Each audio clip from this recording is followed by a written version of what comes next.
Hi, and welcome everyone to Ethereal Encounters Unveiled.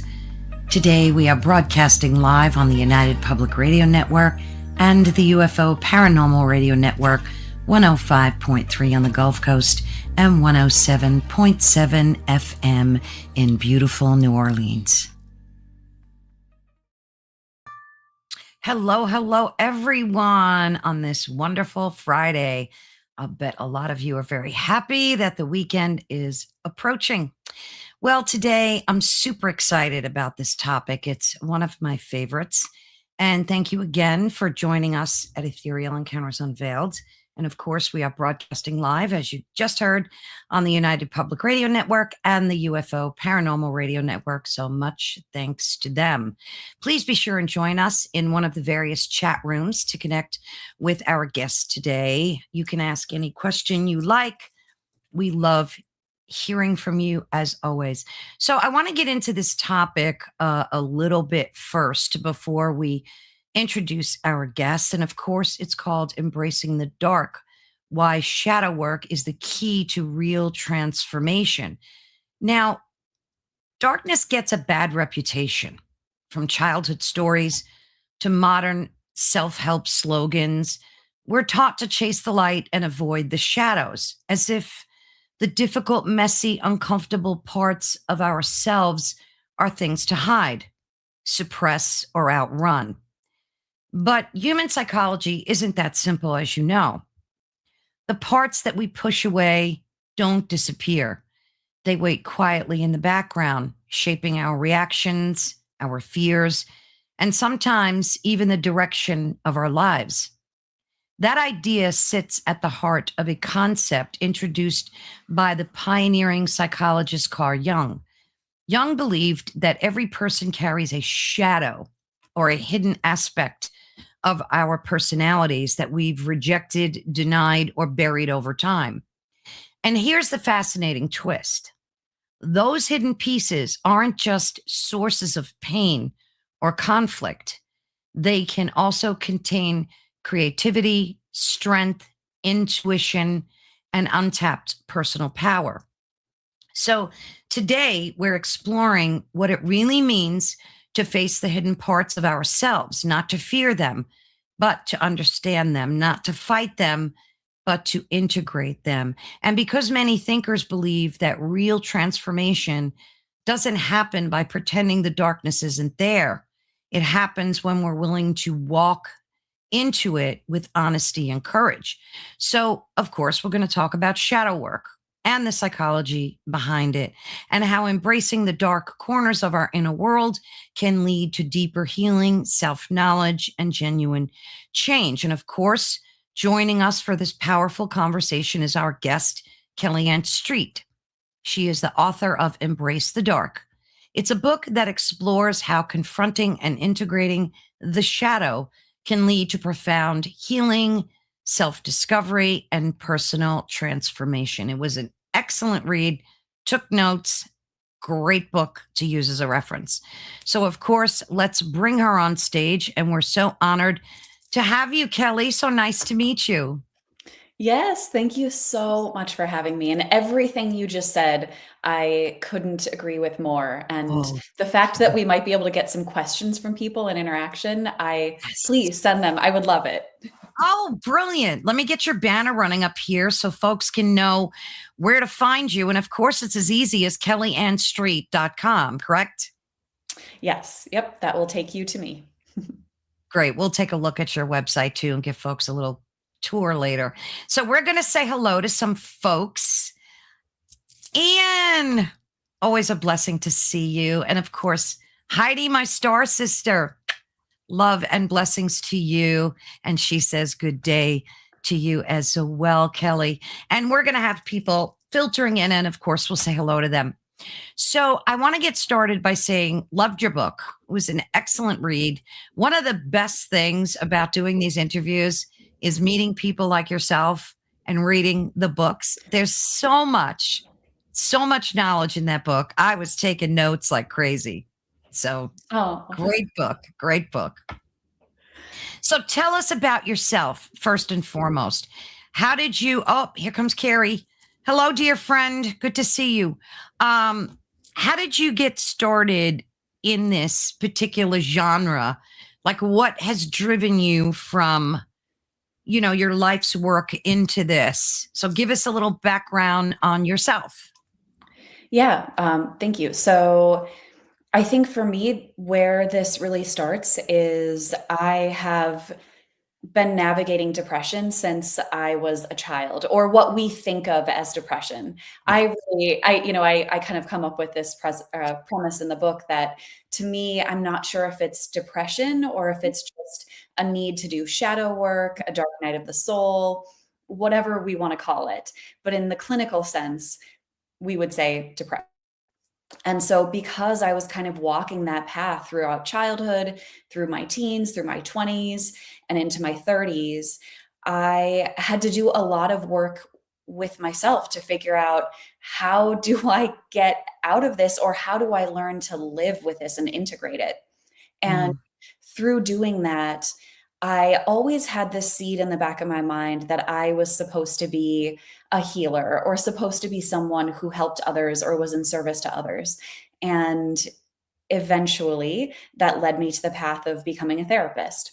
It was a second career for me. It was not what I chose to do right away, which we could get into more if anybody is curious. But um, navigating my own path, working on my own healing really led me to I need to do this work with other people because I mm, have figured out how to integrate this. I have all of these tools at my disposal. I want to share them and I want to work with other people because I don't want anyone to have to go as long as I did feeling the way I did. mm, And so I went to school, became a therapist, and now that is my background. And through the process of doing my own work and going through my master's program is when I wrote this book. And it's been a few years actually since I wrote the first draft of it. But the process of writing a book can be very long and can be its own dark night of the soul. And yes. so that's where we are today. That sounds brilliant. So, when did you first start to experience these feelings of what we'll just call it depression for namesake? What were you very young? Like, when did you know that something didn't feel right within you? Yeah, I would say honestly, probably 3 or 4 years old. And I think that had something to do with my family history and my family processing around death and around um, how we dealt with the darkness that comes up in life. And I tell a story early on in the book about how my brother and our cousin were in a very serious ATV accident. And through that accident, my brother was okay, but my cousin ended up dying. And, he was what I think 11 years old. I was 7 when this happened. So I had already kind of been feeling this way. But then this incident happened and there was no therapy, there was no processing of it. It was just, he's in a better place now. And checking in with my brother to be like, is he okay?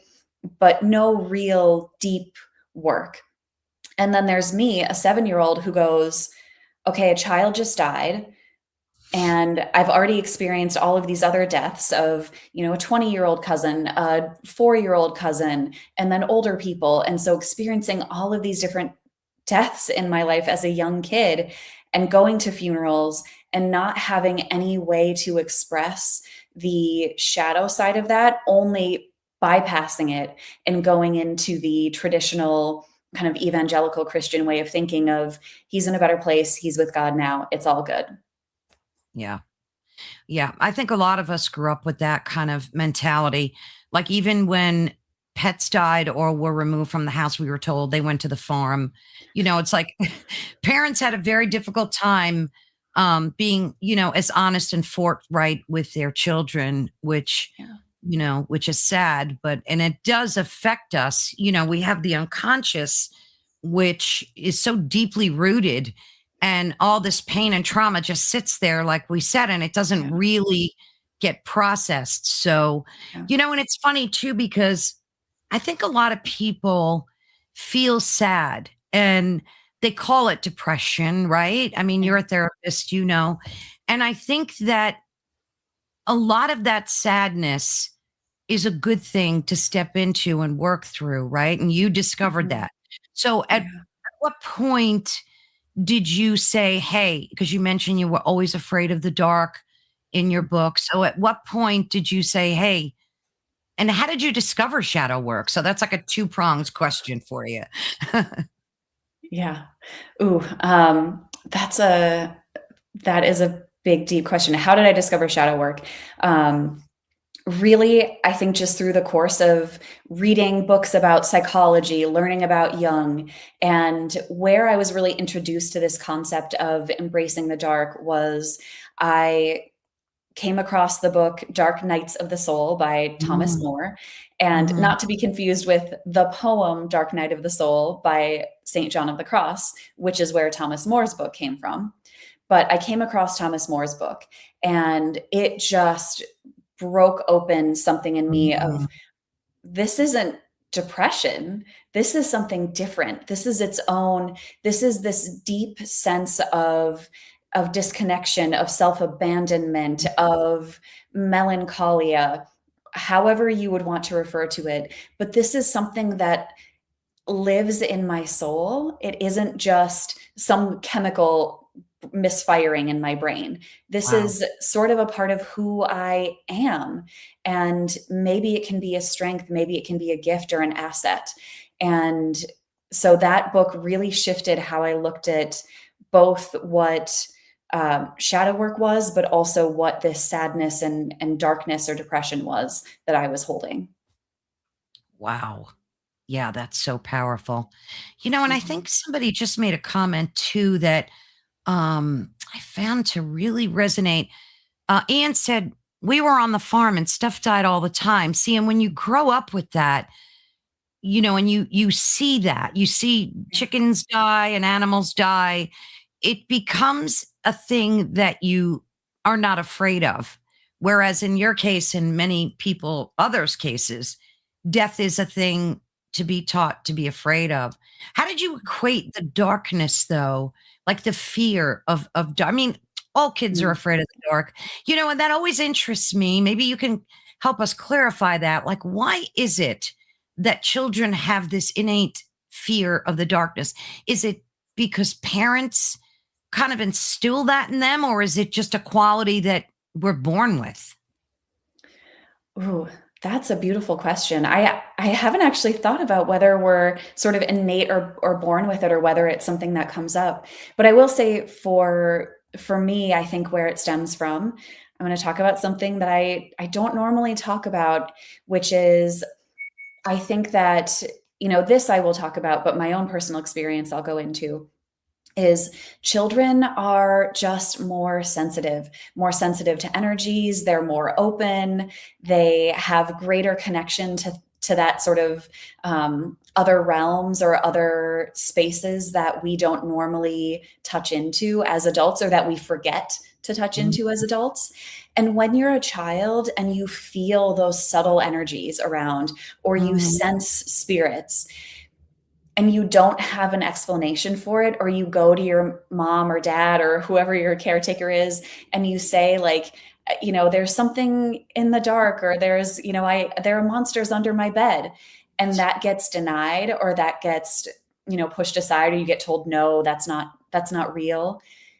You start to kind of not trust yourself, but also you have to kind of push that down and pretend, and so then the darkness becomes scary instead of, maybe, what if parents, my parents in particular, what if when I said that, when I said I was afraid, when I said that I saw things or heard things or felt things, what if instead they said, yeah, and maybe we can send them to the light, or yes, maybe, sure, maybe they're there. What do they look like? What do they want you to know? Can we do some sort of protection around you?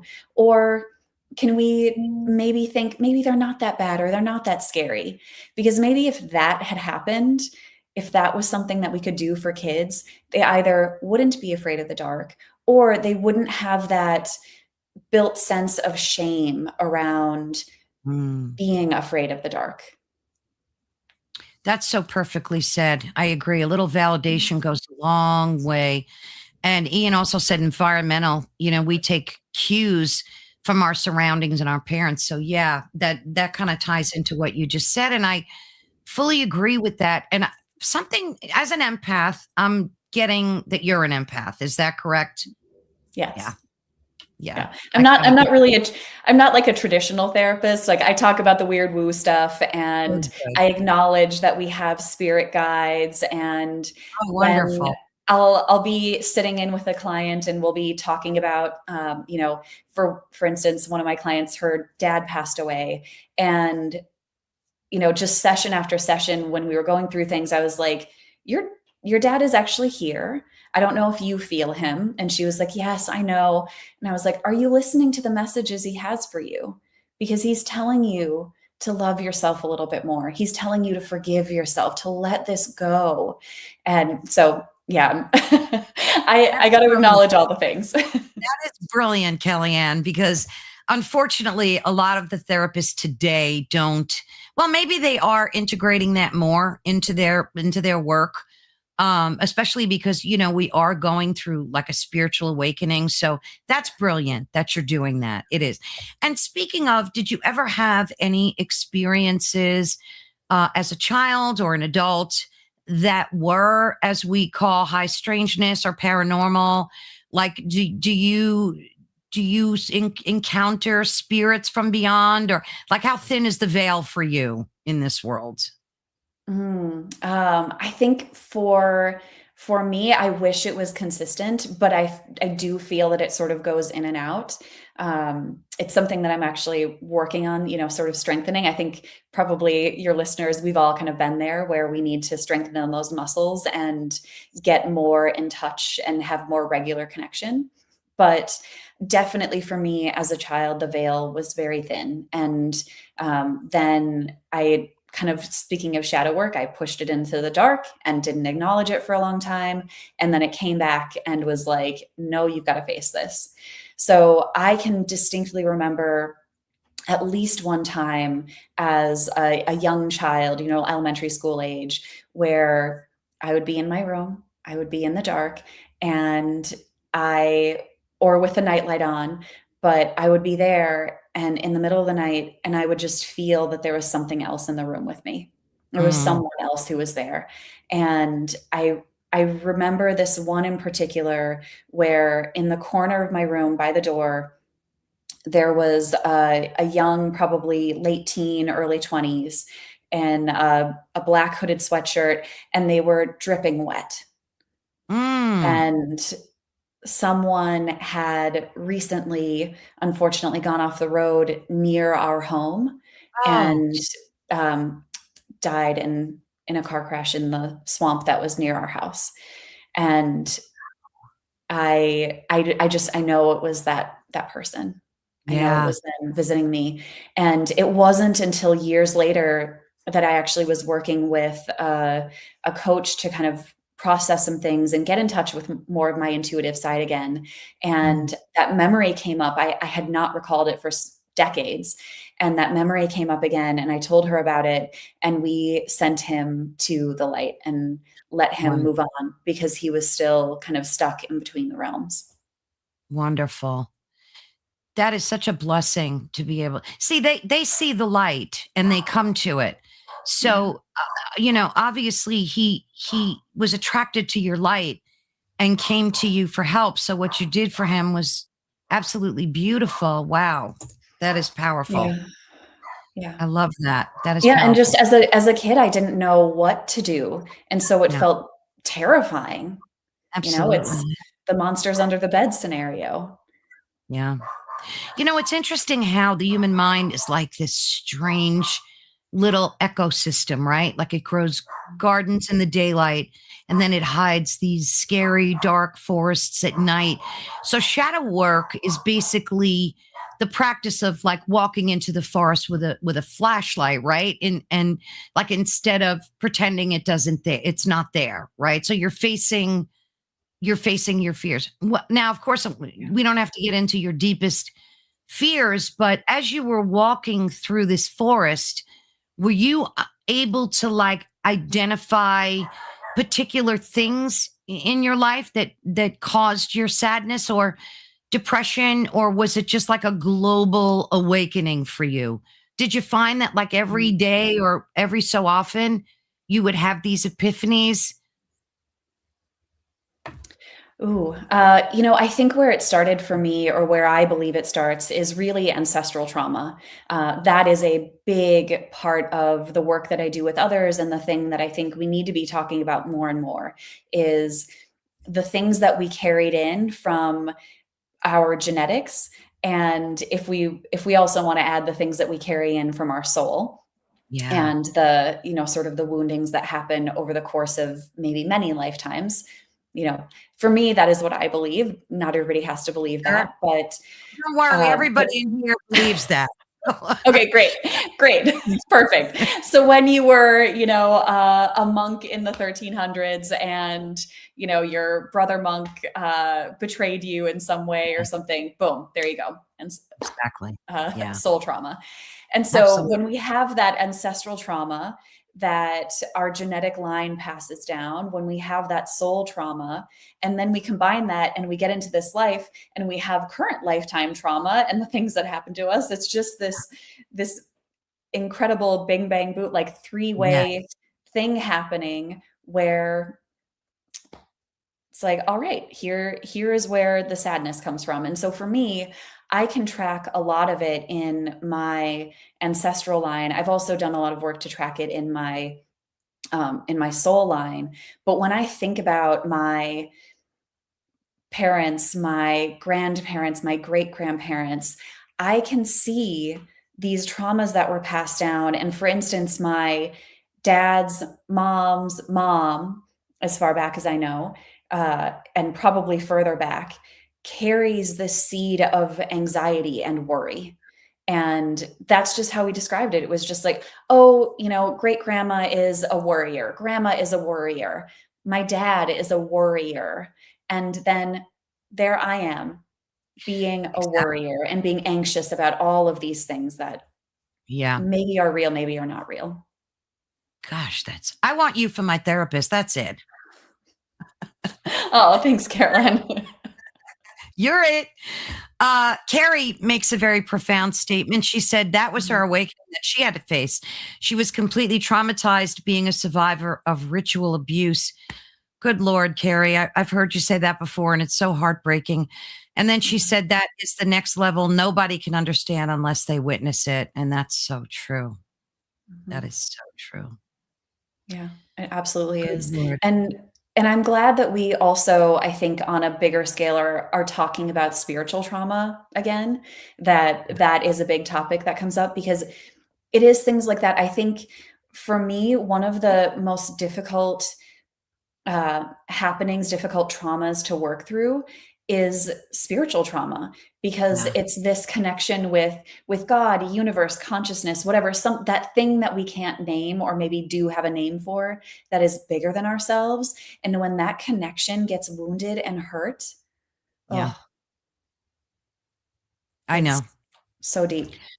Why do you think that modern culture is so uncomfortable with the idea of shadow work? Like when you say that to people, they look at you like you're crazy half the time. A lot of people don't recognize that. It's like a cognitive dissonance, really, that they don't want to deal with and face. Is that what that is?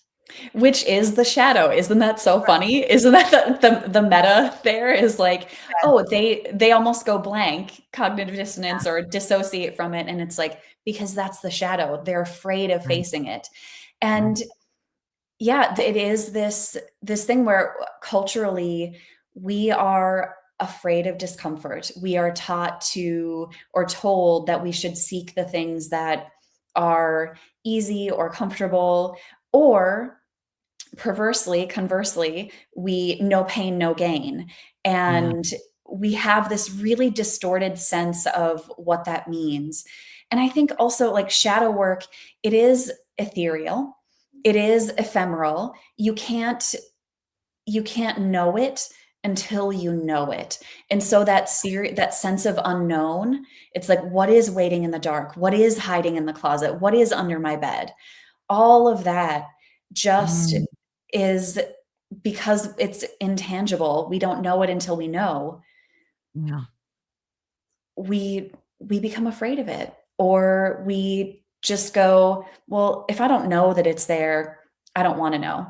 But this is a funny discussion that my husband and I actually have all the time. Is we, sometimes maybe get a little bit too armchair expert on armchair diagnosing people, Right. um but when you see the shadow in others and they don't see it for themselves, it's really fascinating, and you can kind of talk about it and you're like, "Oh, wow, I wonder if they notice." But I always say back to him whenever we have these conversations, I go, "But what am I doing that other people see that I Mm, don't see? Where are my blind spots? Where's my shadow?" I want someone to point that out to me. I want someone to be having a conversation about that and say, "Hey, you do this thing, or you have this pattern. no. Do you see how that comes from XY thing?" That's brilliant. And you have to be careful who you ask that to, of course. Like your husband is the ideal partner to do that with. But I'm just kind of throwing that out there. Like I would be real careful who I chose to ask that to, Mhm. because unfortunately, there's a lot of people that have friends that are not really, friends, and they can be holding a lot of different emotions towards you that you don't even know about. And then if you ask them that deeply sensitive question, they might answer it incorrectly or make something up. I don't know. Yeah. I would just be careful. So Yes. your Yeah. husband, you do that for each other then, I'm assuming, right? Like you'll Yeah. ask each other. I really like that. Did you get an epiphany from his answers? Like if he said to you, "Hey Kelly, I noticed," and this is just an example. "I noticed that you go shopping a lot during whenever you talk to your mom. Like I noticed the correlate." I mean, I just made that up. But did he give you examples like that? Like tangible examples?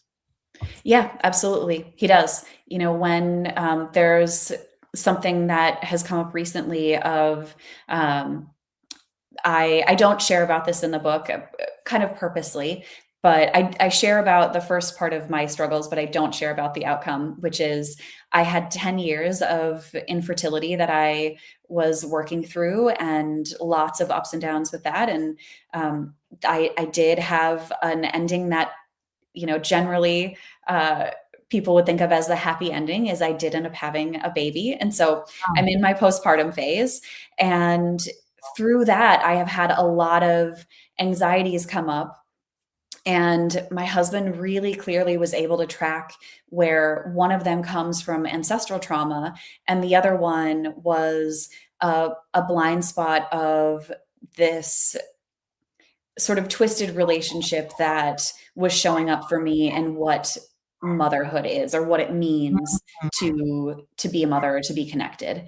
And so he really has done a beautiful job of that. And you're right, it's not all of us, unfortunately, at all times have someone who we can go to who has that right. deep connection and trust with us. Yeah. And I did just want to say, to the point of, if you do ask a friend, or even if you ask a partner, if you ask someone you trust wholly and deeply, Mm, bring discernment into that conversation for yourself.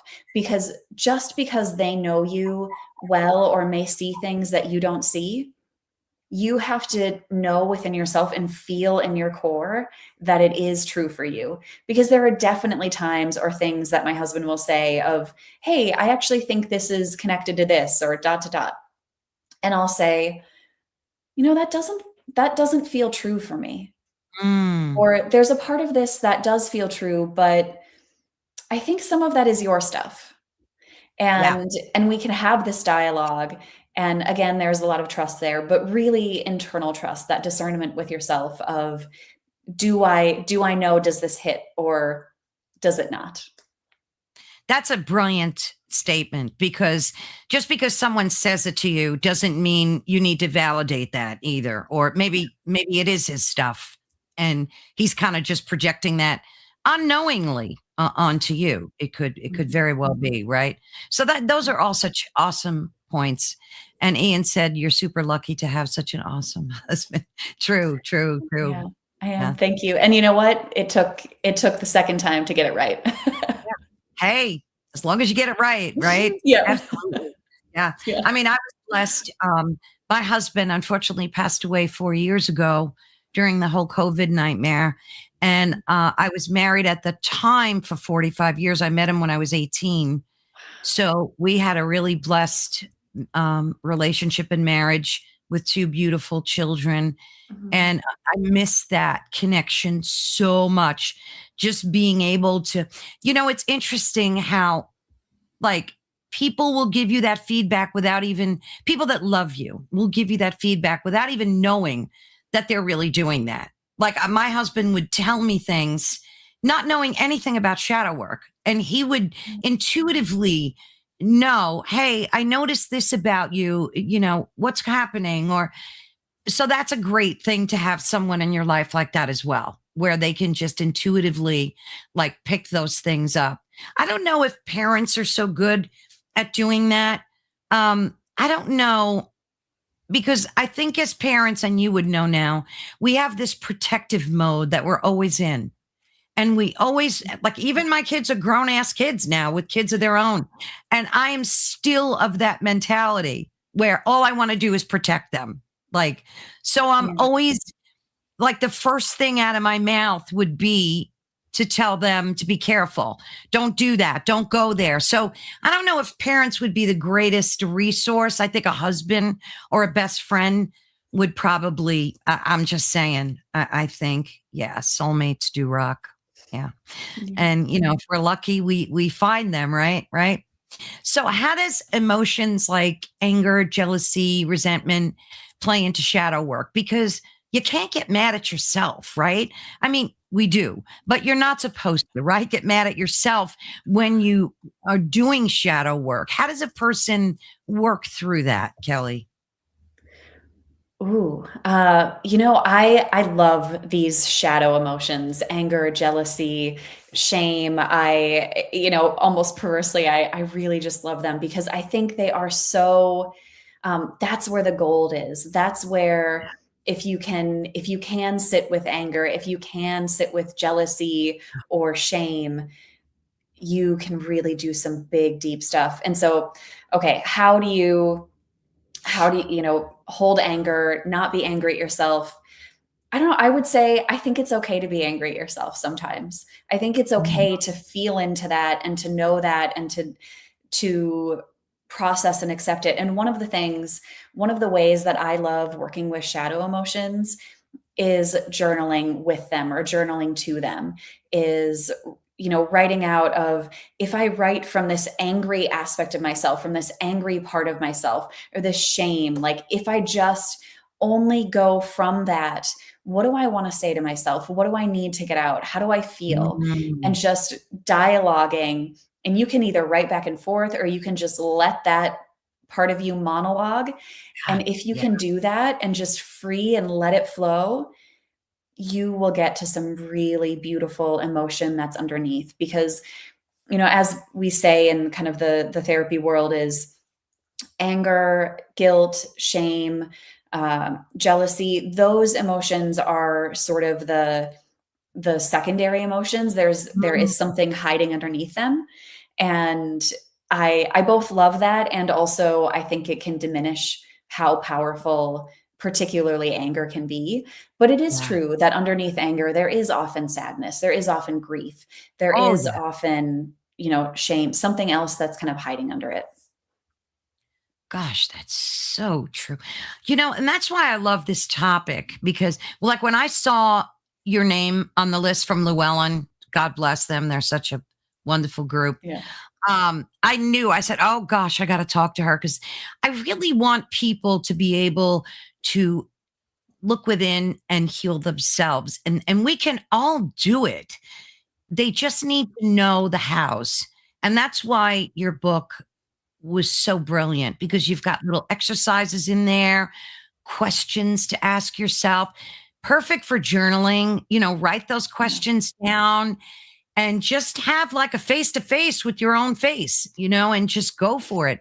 So Heidi says, honestly, my game changer was using those triggers that you just talked about to learn more, to go within, heal, and then level up.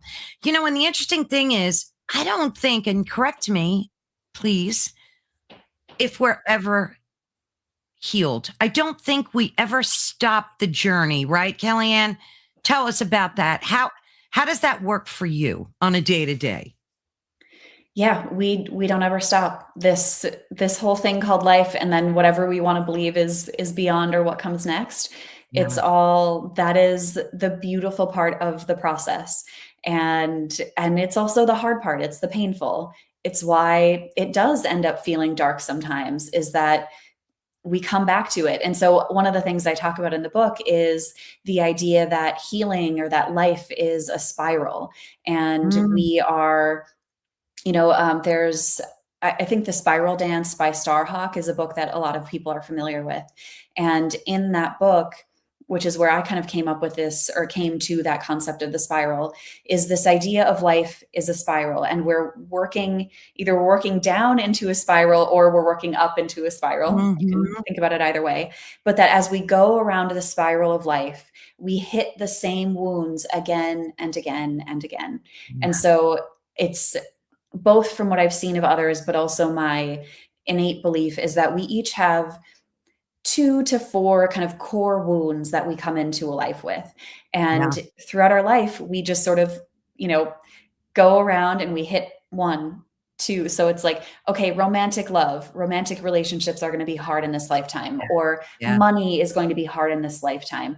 And so we come around and we hit it again and again, and then we get a break. We heal a little bit, we heal a piece of it, or we push it into the shadow and we don't deal with it. And then it comes back and really Oh, smacks us hard the next time around.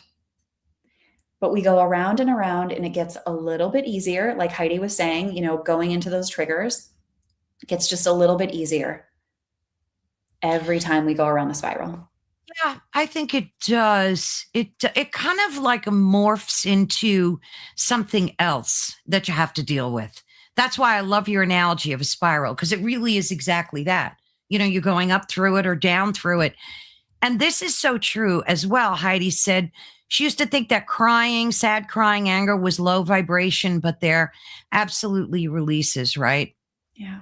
Yes. Yeah, I get there is, oh gosh, I can't remember exactly um, who came up with this.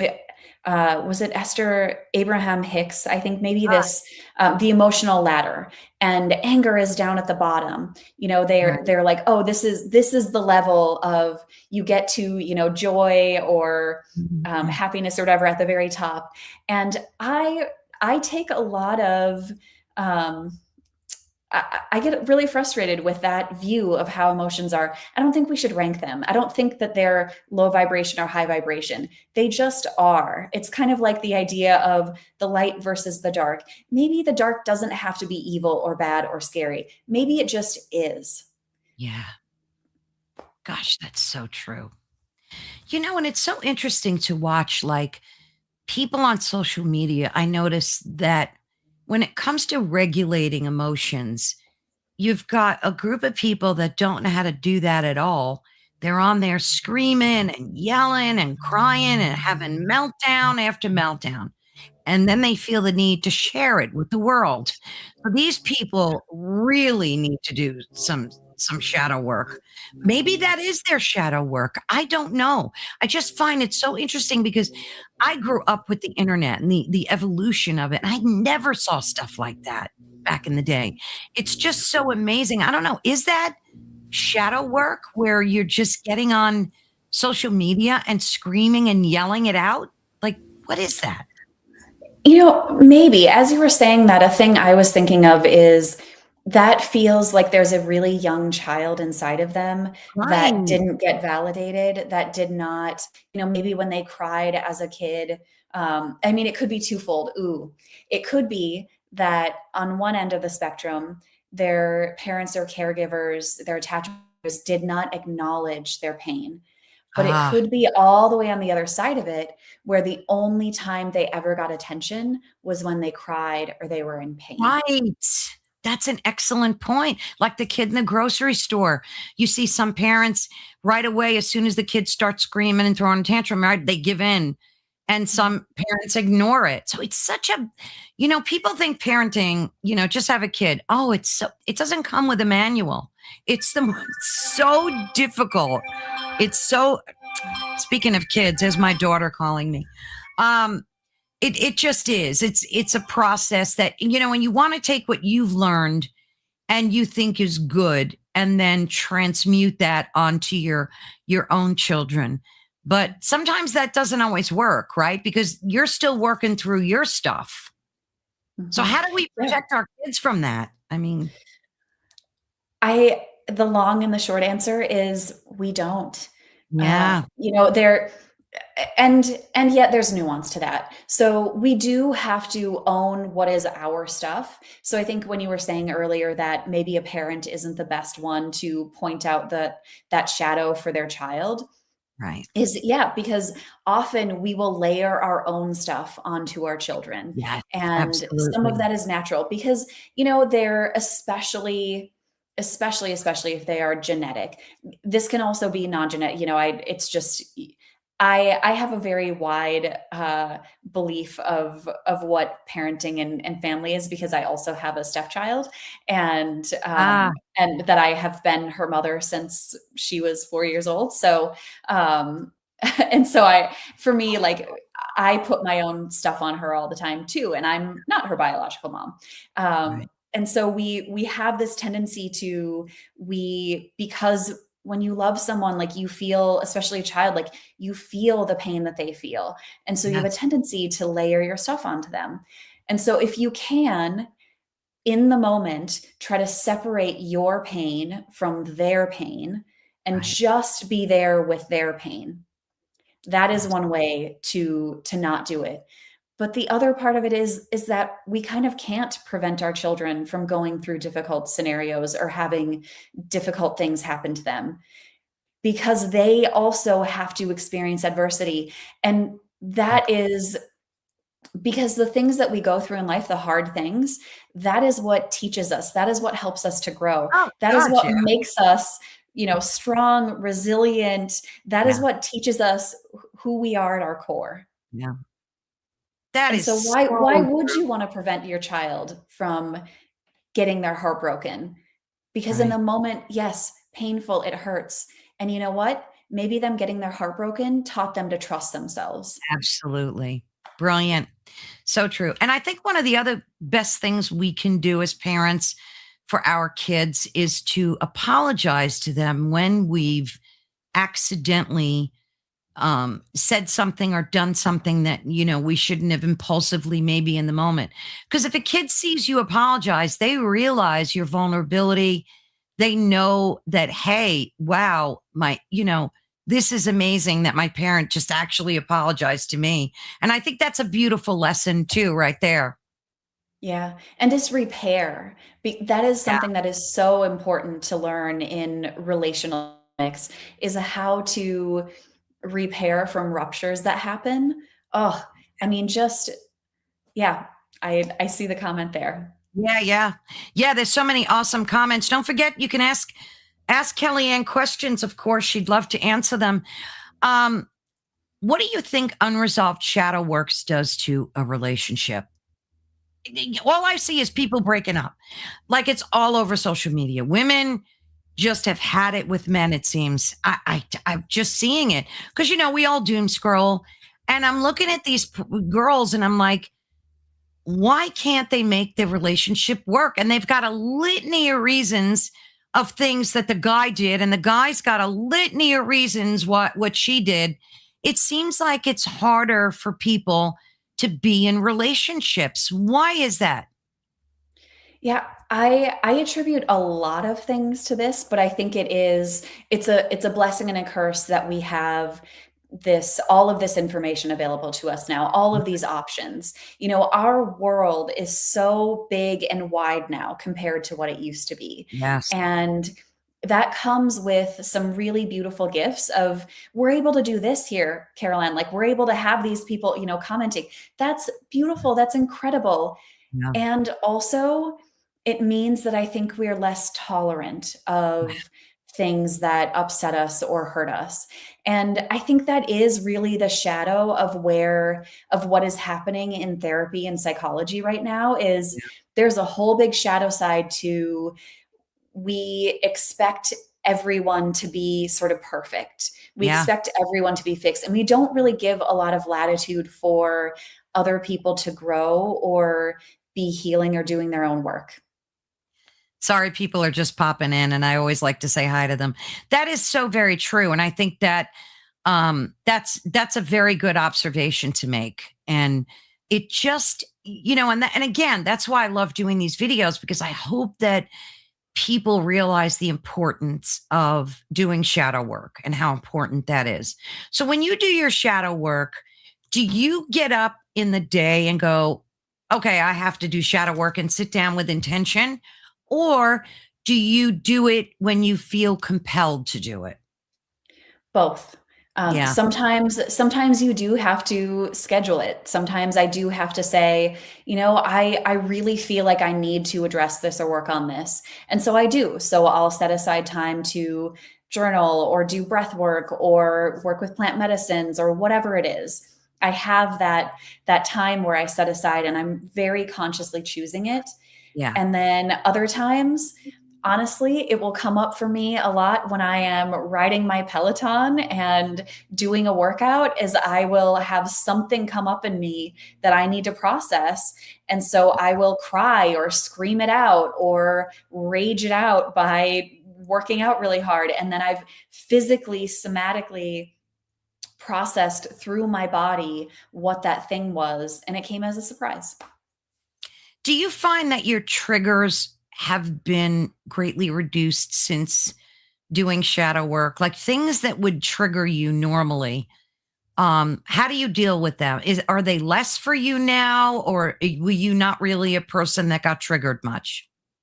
Oh, I was triggered all the time. I was living with a hair trigger through my life of just Yeah. reacting and Yeah. and just, going off all the time. So, it is, I am less triggered now than I had been in the past. I'm a little bit more, less reactive and more responsive, Yeah. but I definitely still get triggered all the time. Oh, we're I'm human. a I'm I a mean, person, yeah. yeah, exactly. We're going to get triggered. But the interesting thing is, once you start doing shadow work, you think before your trigger comes out, right? Like at least I do. So like I'll give you a perfect example. Me and my sister, we're like this. Like we were born 3 years apart. We're very close. And you know how sisters are, right? You could always be at each other. Yeah. But now the things that would trigger me, say when we're out shopping or something, I it's amazing. That's one of the blessings of shadow work is now I'm capable of thinking about it first. So like if I get the emotion, I'll go, okay, where is this coming from? And that's like the first thing I'll ask myself. And that quells it 90% of the time. Does that work for you? And the Liebercast, who I've had on my show, and we've talked about shadow work, and he's exactly correct. Introspection, acceptance, acknowledgement, and resolution, right? Yes, absolutely. I call what you just mentioned, I like to refer to it as the observer. And so I think about it as watching myself or watching what happened. Of I feel it, I have that big reaction, and I Yeah. go, "Oh, where is this coming from?" Yeah. And I kind of like think internally in my system of, all right, if I were just looking at what happened, what was it that triggered it? What was it? Where does this come from? Yeah. And in those moments when I become the observer to it, I step outside of feeling the emotion and being Yes. so deeply in it. Isn't that brilliant? It is such a valuable skill to have. It really is. And it's a good skill to teach your children too. That's a Mhm. great skill to teach them because they're explosive by nature. So, Yeah. getting a kid to like just kind of regroup, like Heidi just said, she tells herself to regroup. Mhm. It's so valuable. It's so healing, right? What are moments like for you? Like, say a month passes and you hypothetically say, wow, I haven't really felt the need to do any shadow work in the past, or nothing as intense as I normally do. Do you question that? Does that happen to you? And if so, what's your reaction to that like? Yeah, absolutely. I have had moments of that where I'm like, "Oh, wow, I haven't really done any deep work for a while, or I haven't really needed to. I've things have been kind of good and steady." And just like we have, I talk about both there's the nuance of the calm before the storm, but then the Yeah. storm before the calm. And we weave back and forth between those two. And so it's not that and for me, this used to be a when is the other shoe going to drop? And Yeah. sometimes I still go back into that feeling of the anxiety of it of, well, when Yeah. is Yeah. something bad going to happen? Things feel good. Things feel good. When is something bad? Right. And now I just know when I tune into that, oh, I haven't done any shadow work. I haven't done any deep work for a while. Something is going to come that I'm going to need to face. Hmm. And it's much more of a knowing and of a welcoming that in rather than a being afraid of what might happen. Brilliant. Love that. And Liebercast makes a great point. He says reconciliation and not getting rid of the shadow, it is impossible. That is so true. I have so many questions to ask you about around that. But do you find that in your dark moments that there's I'm trying to use the right word, there's almost joy in them. So like did you ever want to feel sad intentionally because there's something so healing about that? Explain to us what that is. Yes, absolutely. I actually I think cut this out of the book, but there was a section I had written in it in my one of my earlier drafts about watching the movie The House of Sand and Fog, Oh, I love and you do? Oh, you know it. Oh, good. I'm so glad. Okay. it. Yeah. That movie. So if you haven't watched it, please watch it. It Chills. is Chills. beautiful. It is devastating. Oh, it is just and so I remember the first time I watched that movie, I got to the end of the movie and I cried. I sobbed It's a from tearjerker. my bone marrow. It was Yeah. just this deep sadness coming out of me that I didn't even know it was coming from. I Yeah. watched it with a boyfriend at the time and he was like, "What is happening to you?" I was like, "I don't know. I just know I need to get this out." And so I just sobbed for, 15 or Yeah. 20 minutes straight from this deeply sad movie. And then coming out of that, I felt so good. And Yeah. for years after, I was like, I need to watch that movie anytime I need to process something. I know something is lurking underneath that I need to process and get this sadness out. And there's something so that, even in that deep sobbing, that deep sadness, that it feels so good. Yeah. You know, joy that it comes in it because emotions are never just one thing.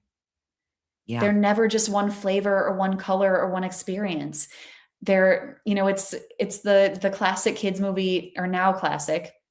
It's not that old. Inside Out, Yeah. where we talk about the emotions where there's a memory of joy, but it also includes a tinge of sadness. Yeah. And that is so beautiful. I don't know how to explain it further than that. You were like, "Oh, how do you explain that?" It's just Yeah. that that's the light in the dark. That is the Yes. nuance of how everything is, that nothing is just one thing. It always has its polar opposite or, positive and negative. They're both always there. Gosh, you explained it perfectly. It's so very true. And it's so interesting because music, movies can trigger that within us. And to me, that's like a blessing, like watching that movie. I mean, that movie was the book was a mind blower too. But Yeah. um, it's I look at it like this, like you said, yin and yang. There's light and darkness in everything, right? if our creator gave us these emotions, whatever they are, then that means that we were meant to experience them, even ones that we don't like jealousy, you know, envy, greed, avarice, the seven deadly sins. I mean, those things are meant to be processed, right? And Mhm. experienced and worked through, not to live Yeah. in them, but just to work. How do you deal? Do you still do shadow work for those types of things? Like you see a friend with a Louis Vuitton bag and you go, oh, how dare she, or whatever. I'm just using that Yes. as an example.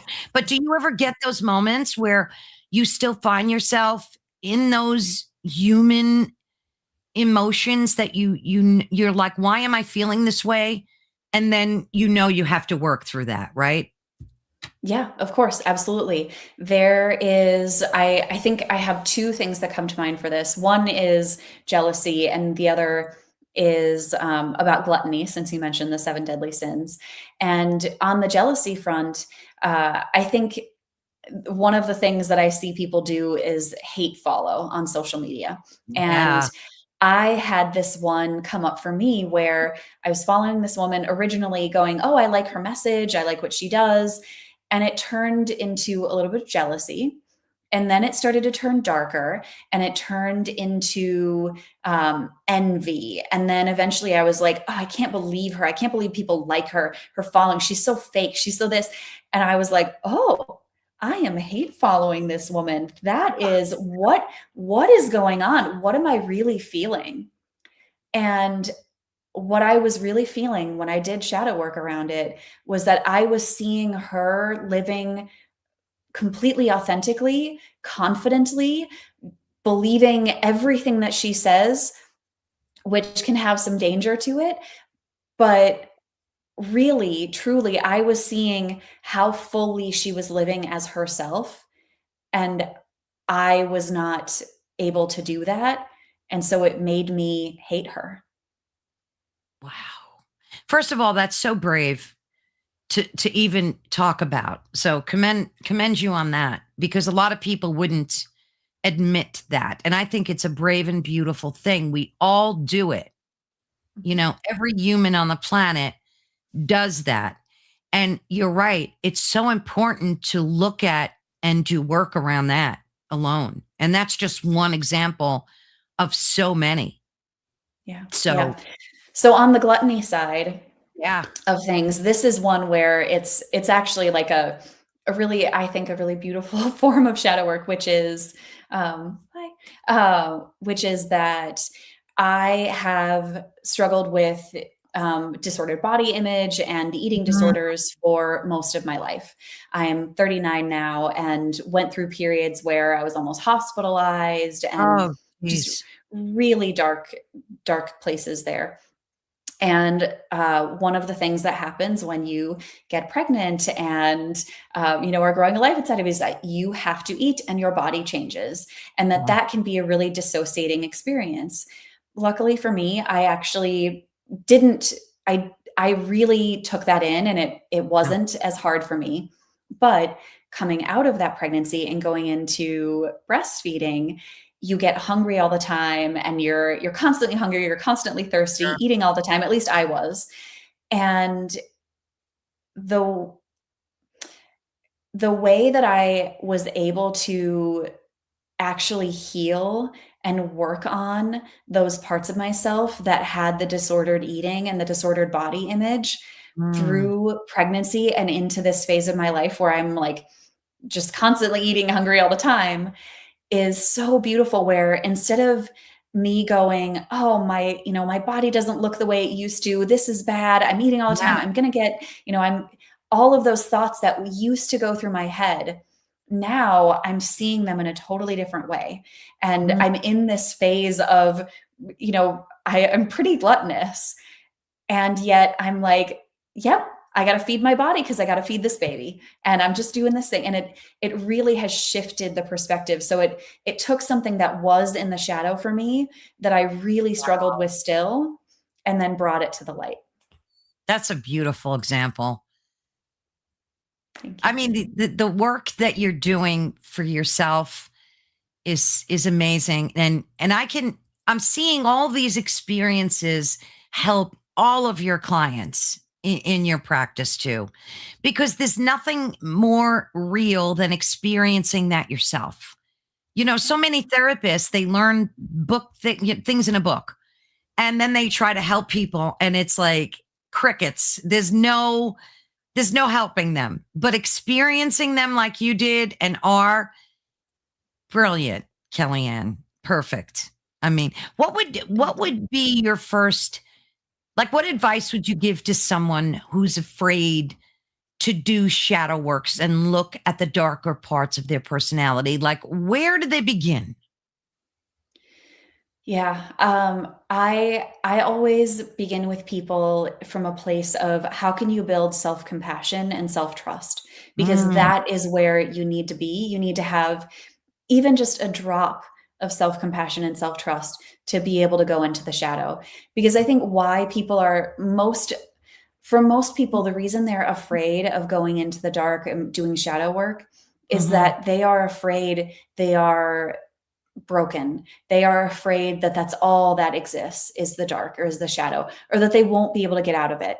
And so, if they can come to it from a place where they trust themselves, they believe that they are actually good inside, or that there is something in them that is good, that's where you can come to shadow work and be able to go into that.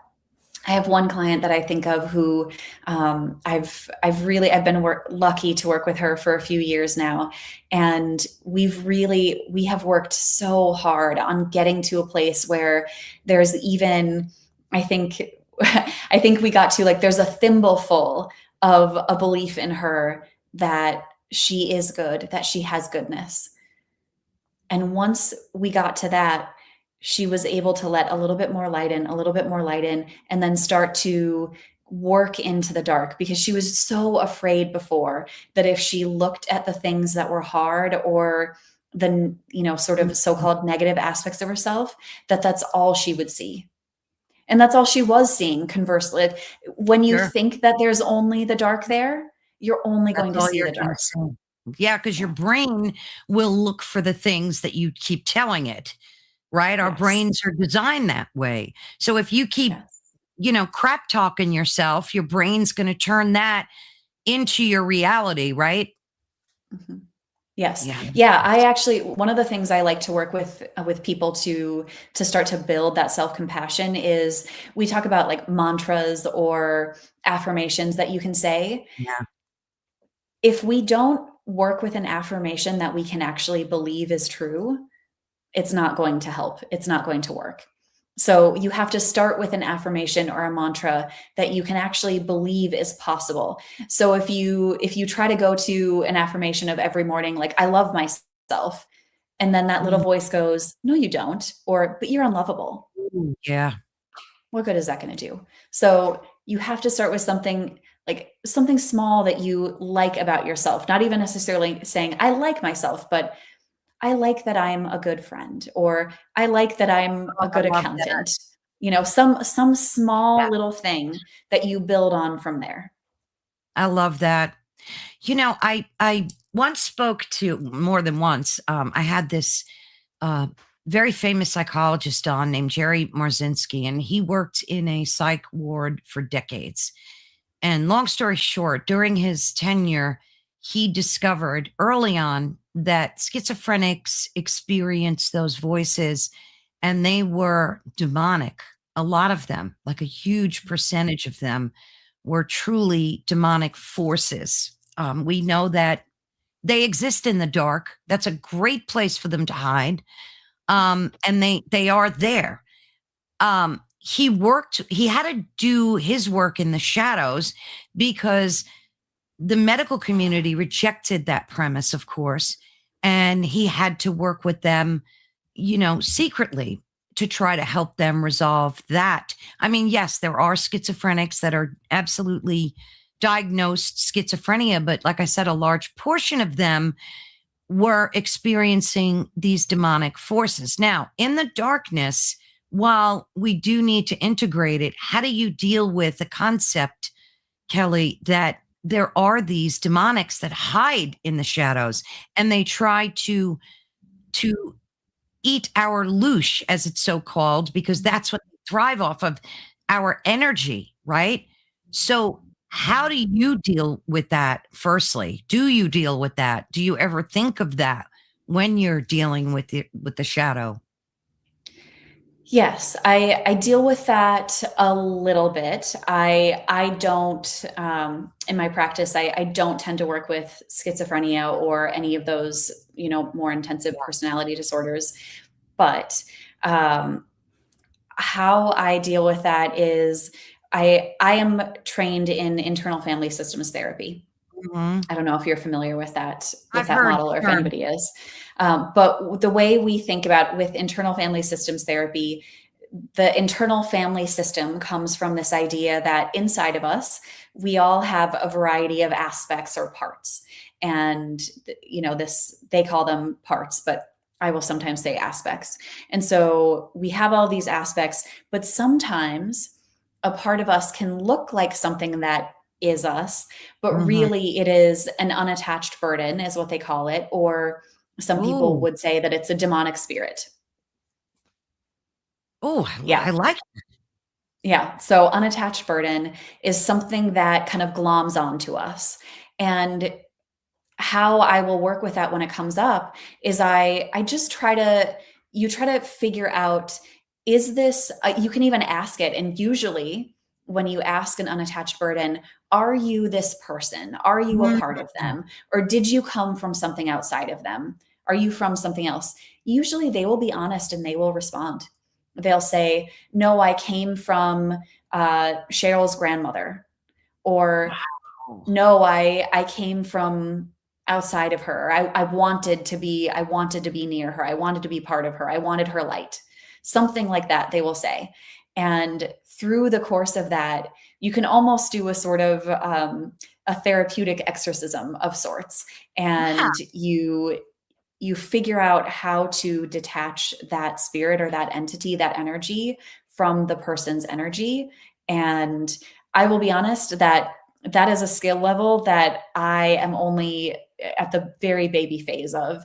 I think it takes a really skilled, specific practitioner who has done a lot of that work, Yeah. probably like the person that you had on here, Yeah. to be able Yeah. um, to know how to do that, because they are slippery energies. They are. Gosh, you've nailed that. Everything you just said is spot on. It's interesting because, for a quick example of this, because I've lived it and I know it, I've never once had a thought, and I have to be careful with my verbiage here because of censorship, but um, I've never once had a thought about walking off the planet in my entire existence. Never, never, not Yeah. once. When my husband passed, all of a sudden during that week, I started hearing, and it wasn't a voice like an external voice, it was my voice saying to me, Carol Ann, your husband's gone now. You don't need to be here anymore. Like, what's the point? And every day it got worse, telling me how to do it.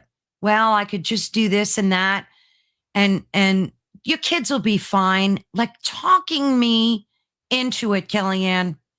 Well, after a few months of that crap, I, put a stop to it. And I used prayer and I used affirmations like, that was like when I would hear that negative voice, well, we'll call it negative, I would say in my head, that's a lie. And it didn't like that. It didn't like being told that it was lying, and it would stop. So I kept saying, that's a lie. That's a lie. And I would just go about my day. And eventually, by doing all those things, it stopped. So that's how I know for a fact that when that when energies see that you're in pain, regardless if it's from grief, childhood trauma, doesn't matter, that they will come for you. They will come for you because we've all had weird thoughts. Like, did you ever like cooking dinner and all of a sudden And one of the people that I interviewed used this as an example. He said, and he's a famous dude too. He said, one day I was cooking and I had a knife in my hand. I was cutting vegetables, and all of a sudden I heard a voice tell me, "Take that knife and go kill your dog." And he's like, "Who said that? Like, where did that come from?" Point being, we've all experienced these outward negative voices that are our own, telling us to do things or beliefs about ourselves that are not true. And fighting them, I think, is great shadow work to do. Am I right? Like, do you ever Yeah. experience that where you'll hear voices about yourself that are like about your image or about your looks, anything that is not true, right? We all get that. Yeah. Yeah, absolutely. And often they're referred to now as intrusive thoughts. Yes. And they're the things that come up. And to go back to what we were talking about earlier about how people talk to children about these, either connection with spirits or entities or these voices, is that when you don't get told that that voice is not you, or that you don't have to believe that voice, it can Mm, be it can then go, well, that's me. I hear it in my own right. voice, so that must be me. Instead of thinking, no, that's something outside of you, or that's just a weird thing that brains do. And I think about this, I think about intrusive thoughts as, yes, potentially maybe demonic energies or spirits outside of us, Yeah. but also maybe is there might be some anthropological or biological reason for True. those thoughts to come up. And that is that, you're, there might be something that came up for, I'm just picking on that story that you told of that guy holding the knife and go kill the dog. Yeah. There might be some really strange buried, defense mechanism in him that came up Mm. of, there's an animal in my house, there's an animal nearby me, Oh, do I need to protect myself, do I need to care for this? And how his brain figured that out in the moment was like, oh, go kill your dog. But really it was this maybe innate biological sense of dangerous animal potentially nearby me. like squirrel brain stuff. Yes, yes, his animal Oh, brain being activated, not his, yeah. like, cognitive thinking, Gosh, logical brain. Yeah. that makes so much sense too. Wow. Maybe. I just Yeah, I that makes so much sense though. I think there is something that we miss a lot as modern humans, and that is the fact that we are animals. We are Yes. also mammals. And so we have this animal brain in us that goes into fight, flight, freeze responses. Yeah. And we don't necessarily know what triggers it all the time. Sometimes we do. Sometimes we have a very clear sense of our Yeah. post-traumatic, stress Yeah, responses. yeah, yeah. But sometimes our nervous system just gets activated and it does like a What it startle does. response or a crazy thing. It does what it does. Yeah. Don't you talk about that in your book too? I could swear I I read do. that. Yeah, I Yeah, do. Yep. I know I Yep. read that. I know I read that somewhere. So, Carrie, yes, what makes it tricky is removing not only personal dark entities, but dark entities overshadowing personal parts. On the spirit side, I use the courts of heaven to remove contracts of agreement. Maybe, Kellyanne, it's all of that we just talked about, right? Yeah. Yeah. I think Maybe. nothing is ever just one thing. It could be all of those things, and Yeah. or it could be, one thing that works for one person might not work for somebody else. And so however it works for you or myself or anybody else who's on, to manage those Yes. intrusive thoughts, those voices that come up that are not you, are not for your highest good. Yes. Or maybe sometimes those voices are getting you to face the dark and are getting you to connect with how you're reconciling your mortality. Gosh, that's so true. Wow, a lot of epiphanies during this conversation. Oh my word. Um, okay, so I want to show your website because I always like to do that. Let me add it to the stage here. You guys put a lot of work in your websites, and I always like for folks to know where they can find you and so on. So here's your website. And of course, oh, you've got your courses here. Tell us a little bit about your courses and what you're offering folks. Yeah, so my courses are similar to kind of the practices that I have in the book, where they are basically the creating rituals course. That is an 8-week course where people go through, and it's making your life a little bit more intentional, all the way from the way that you eat to the way that you get ready in the morning, and everything in between.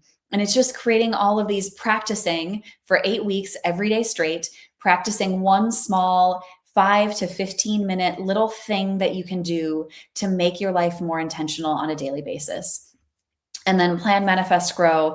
That is my course that's my original course. I love it so much. It is, has three elements: the planning phase, the manifesting phase, and the growing phase.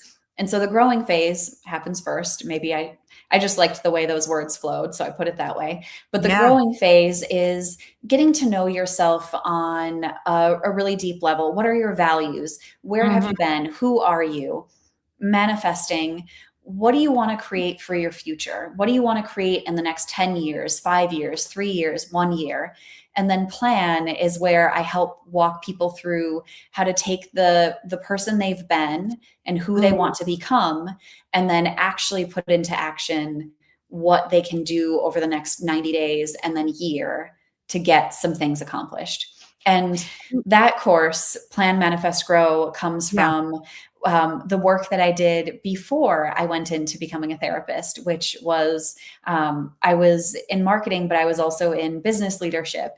And so I would teach companies how to do the things that I teach in this course for Oh, their wow. business.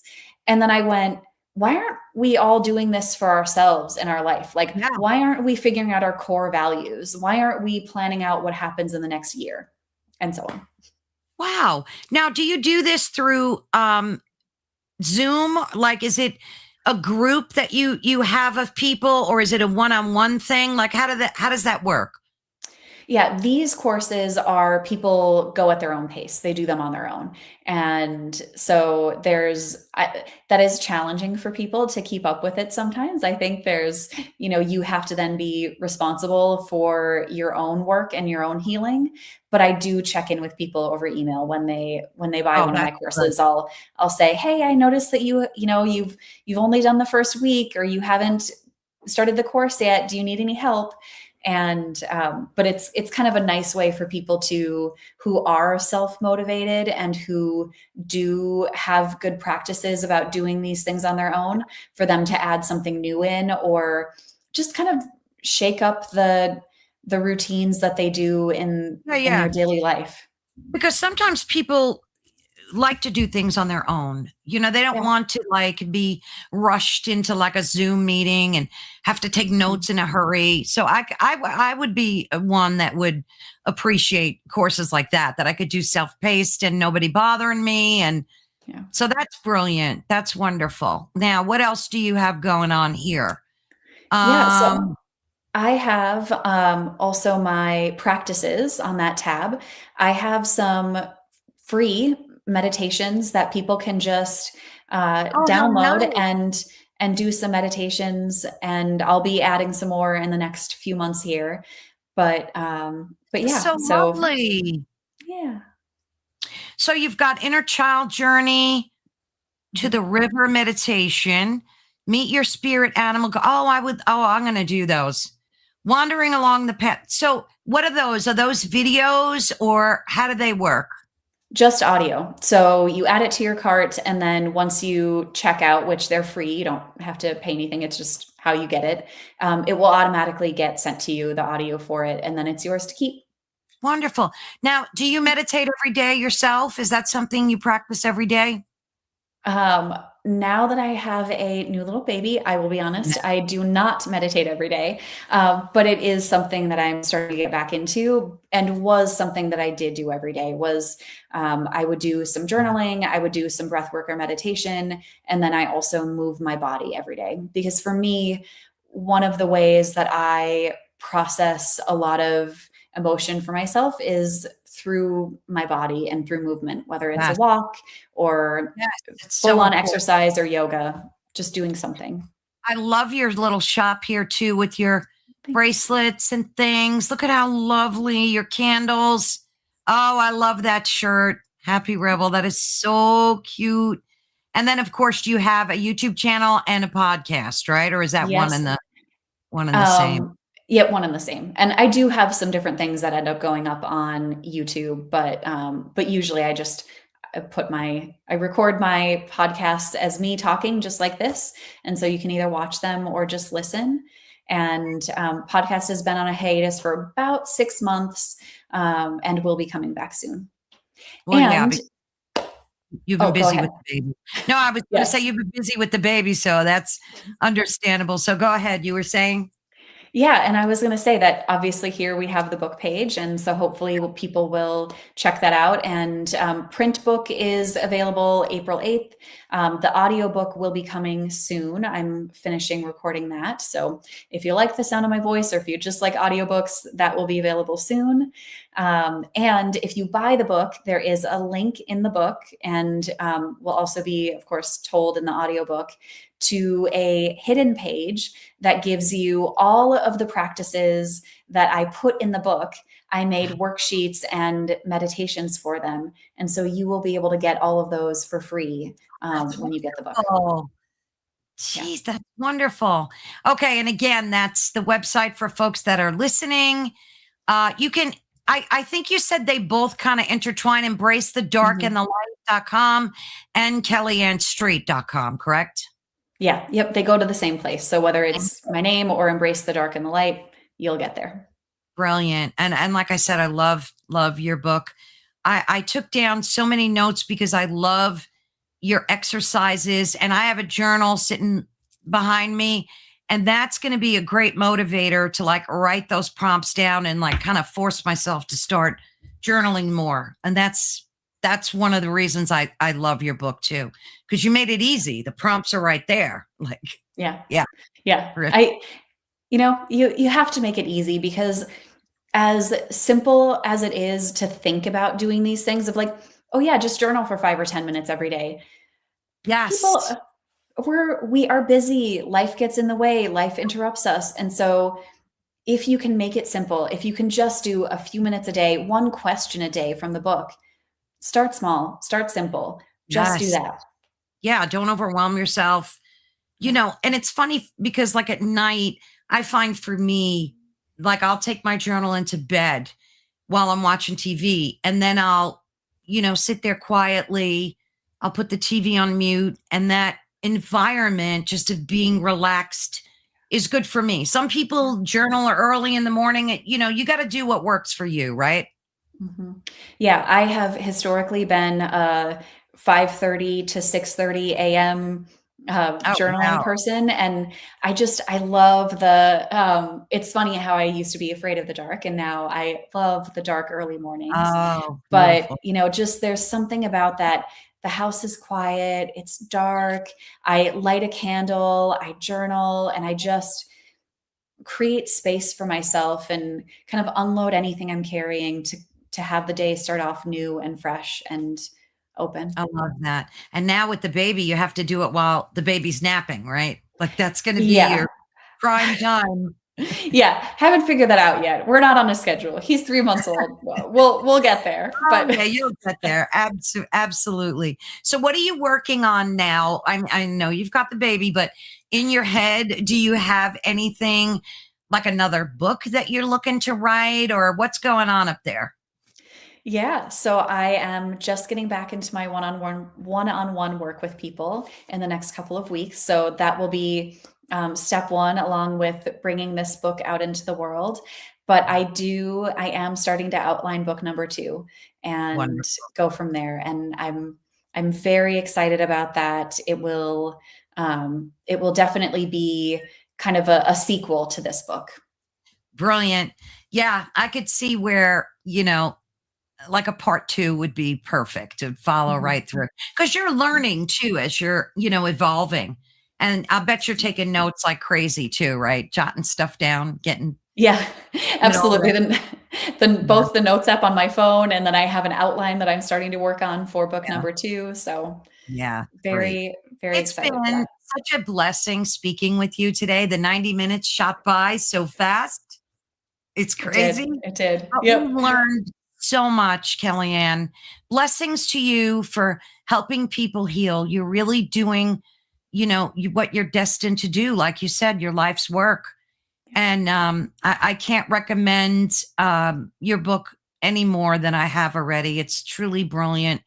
You can get it anywhere that books are sold, right? Amazon, Barnes and Noble, your website. Yeah. So, folks, yeah, and I'm not an audiobook person. I like either Kindle or the real book in my hand. But you made sure everybody's going to be able to watch, listen, do what they need to do, and don't forget to check out Kellyanne's YouTube channel as well. Subscribe. I made sure to do that. That helps a lot too. And we will be in touch when you get your second book pre-released. You will definitely have to come back. I absolutely will. I would love to. This has been such a joy and a pleasure, and I'm so glad. I'm grateful for everybody who was on to join. Yes, there was a lot of chatter going on back there. Yeah. Thank you so much, Kellyanne. God bless. Truly a blessing meeting you and speaking with you. Thanks. Take care, hon. Well, that was incredible. I love conversations like this. They leave me reeling for days as I'm doing my own shadow work, and I hope that everyone listening got some benefit out of that as well. Conversations like this remind us all that darkness isn't always something to run from, that sometimes it's a doorway, right? It's a place where insight lives, where healing begins, and where the parts of ourselves that we've been afraid to confront are just waiting for us to reclaim them. So thank you all for joining us. And again, you've been listening to Ethereal Encounters Unveiled live on United Public Radio. So much thanks to them.